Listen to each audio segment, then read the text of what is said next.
నియోజకవర్గం హరీష్ రావు గారి కుటుంబం అని, ఆయన నాయకుడు కాదు, సిద్దిపేట ప్రజల కుటుంబ సభ్యుడని బీఆర్ఎస్ నేతలు అన్నారు.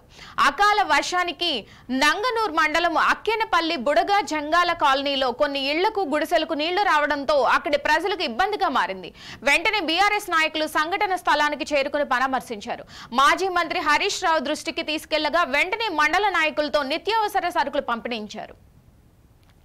ఈ సందర్భంగా నాయకులు బుడగ సంఘాల కుటుంబాలకు సరుకులు పంపిణీ చేశారు. ఈ సందర్భంగా బీఆర్ఎస్ నేతలు మాట్లాడుతూ హరీష్ రావు కృషితోని బుడగ జంగాల కాలనీలో గతంలో డ్రైనేజ్ నిర్మించుకున్నామని, ఈ రోజు జరిగిన అకాల వర్షం విపత్తు వల్ల నష్టం జరగడం దురదృష్టకరమని, ఈ విపత్తును కూడా కావాలని రాజకీయం చేస్తూ వారి పబ్బం గడుపుతున్నారన్నారు.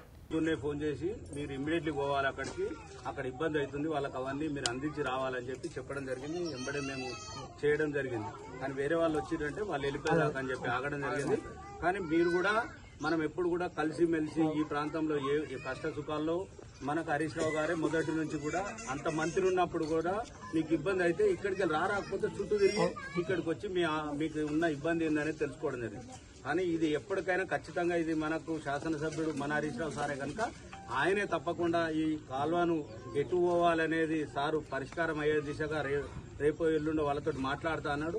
మీకు రావాల్సినటువంటి చెక్కులు కానీ ఇక్కడ ఏదైతే మీకు కోళ్లు పోయినాయో మీకు ఏదైతే ఇబ్బంది అయిందో తప్పకుండా ప్రభుత్వం దృష్టికి తీసుకుపోతాం.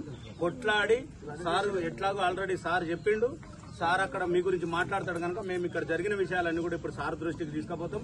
తప్పకుండా మీకు అన్ని వచ్చే విధంగా మేము పోరాటం చేస్తాం. ఎప్పుడు కూడా మీ ఎంబడే ఉంటాం. మీకు అన్ని విధాలా ఆదుకునేందుకు హరీష్ రావు సార్ కావచ్చు, లేదా ఎక్కడ ఏ అధికారినైనా మనం ఇక్కడ నిలదీసి మనకు వచ్చే ప్రతి దాన్ని కూడా ప్రభుత్వం దృష్టికి తీసుకుపోయి తీసుకొచ్చుకుందాం. ఎక్కడ కూడా భయపడేది లేదు.